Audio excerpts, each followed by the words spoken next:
अब मेरे पास इस उदासी के सिवा और रह ही क्या गया।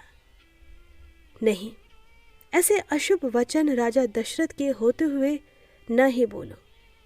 मैं तुम्हारे लिए संसार की हर खुशी ला सकता हूँ। महाराज, मुझे केवल थोड़ी सी खुशी चाहिए। बोलो, दे सकते हो? क्यों नहीं कह गई? क्या तुम्हें रघुवंशी दशरथ पर विश्वास नहीं? विश्वास तो है, किंतु फिर भी डरती हूँ कि शायद आप उस युद्ध में दिए 2 वचन कहीं भूल न गए हो। कैकेयी, हम अपने प्राण बचाने वाली देवी को कभी भूल पाएंगे?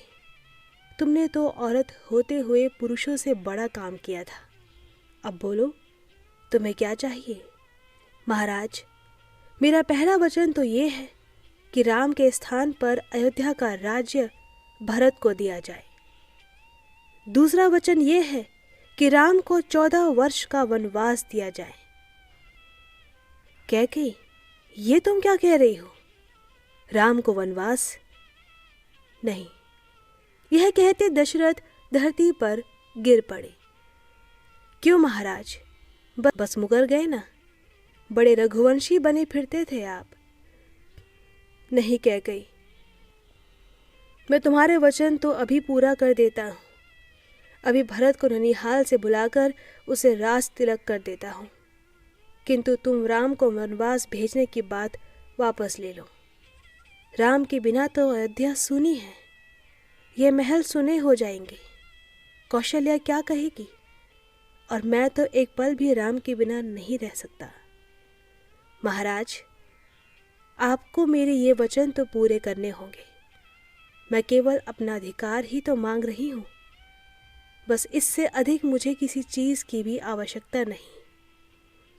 कैकेयी, क्या राम तुम्हारा पुत्र नहीं है? उस बालक पर दया करो, उसे वन न भेजो। मैं तुमसे इतनी ही प्रार्थना करता हूँ। दशरथ की आंखों में आंसू निकलकर दाढ़ी पर चमकने लगे थे, परंतु कैकेयी तो प्रतीत हो गई थी। उसने दशरथ की एक न सुनी। दशरथ तो वचनबद्ध थे। सारे महलों में खुशी का स्थान उदासी ने ले लिया। राजा रात भर बेहोश पड़े रहे। सुबह होते ही सारे महलों में हाहाकार मच गया। वैद्यराज ने राजा को होश में तो ला दिया, किंतु उनकी जबान पर एक ही शब्द बार बार आ रहा था, राम राम मेरे राम। जब राम अपने पिता के पास पहुंचे तो उनकी ये हालत देखकर उनकी आंखों में भी आंसू आ गए। वह रोते हुए अपने पिता के सीने से लग गए और दुख के कारण पूछने लगे। राजा अपने दुख के कारण बताने में असमर्थ थे, किंतु कैकेयी ने सारी बातें राम को बता दी। राम हंसते हुए अपने पिता से बोले, आप इस जरा सी बात के लिए चिंतित हो रहे हैं। मैं आपका पुत्र राम हूं।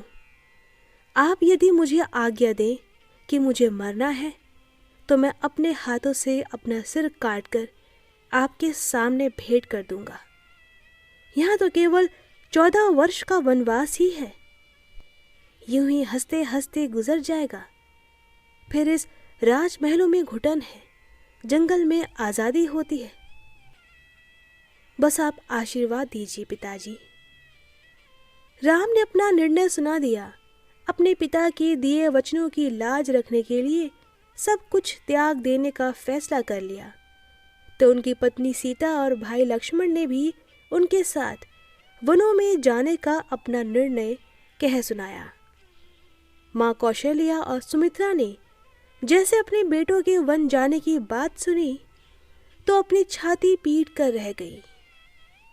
इस कैकेयी के कारण उनका बसा हुआ संसार उजड़ रहा था। राजा स्वयं अपनी संतान से जुदा होने के गम में रो रो कर पागल हो रहे थे। राम, लक्ष्मण, सीता तीनों ने शाही वस्त्र उतारकर साधुओं वाले वस्त्र पहन लिए। सब कुछ त्याग कर पिता की आज्ञा का पालन करते हुए राम वनों को जाने लगे।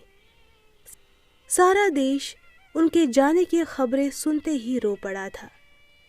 प्रजा तड़प रही थी, सबके सब रानी कैकेयी को बुरा भला कह रहे थे। राम, लक्ष्मण, सीता तीनों ही साधुओं वाले वस्त्र पहनकर जंगलों में जा रहे थे। सारे अयोध्यावासी रोते बिलखते तड़पते उनके पीछे चल रहे थे। राजा दशरथ की हालत तो इतनी खराब थी कि वे कभी होश में आते तो कभी राम राम कहते हुए बेहोश हो जाते। रानी कौशल्या और सुमित्रा उनकी देखभाल भी कर रही थी और रो भी रही थी। एक सुहाग का खतरा था तो दूसरी ओर संतान से जुदा होने का दुख। रामचंद्र जी का रथ घने जंगलों की ओर चला गया था। कौशल राज्य की सीमा पार करते ही राम, लक्ष्मण, सीता रथ पर से उतर गए। अपने देशवासियों से विदा लेते हुए श्री राम ने उन्हें सलाह दी कि अब आप लोग अपने अपने घरों को वापस जाओ, जैसे मैंने अपने पिता की आज्ञा का पालन किया है। अब तुम मेरी आज्ञा का पालन करो। अपने अपने घरों में जाकर राज्य की भलाई के लिए काम करो। मैं यह अमानत तुम्ही लोगों को देकर जा रहा हूँ। राम, हम तुम्हारे बिना कैसे रहेंगे? 14 वर्ष की बात है, बस यूं ही बीत जाएंगे। तुम मेरी प्रतीक्षा करना, मैं अवश्य आऊंगा। सारे अयोध्यावासी रोते पीटते वापस चले गए। वे अब क्या कर सकते थे? उन्हें पता था राम तो अपने वचनों से बंधे हुए हैं। आज्ञाकारी राम अपने पिता की आज्ञा का पालन अवश्य करेंगे। श्री राम, लक्ष्मण, सीता तीनों अब जंगलों में पैदल चलते हुए महर्षि भारद्वाज जी के आश्रम में पहुंच गए।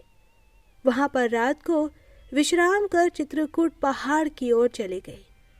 इस पहाड़ पर हरियाली ही हरियाली देख राम जी का मन खुश हो गया। तभी लक्ष्मण जी ने वहां रहने के लिए छोटी सी कुटिया तैयार की।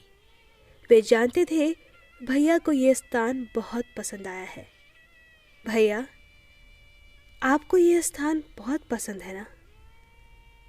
हाँ लक्ष्मण, मैं चाहता हूं कि हमें कुछ समय यहीं पर व्यतीत करना चाहिए।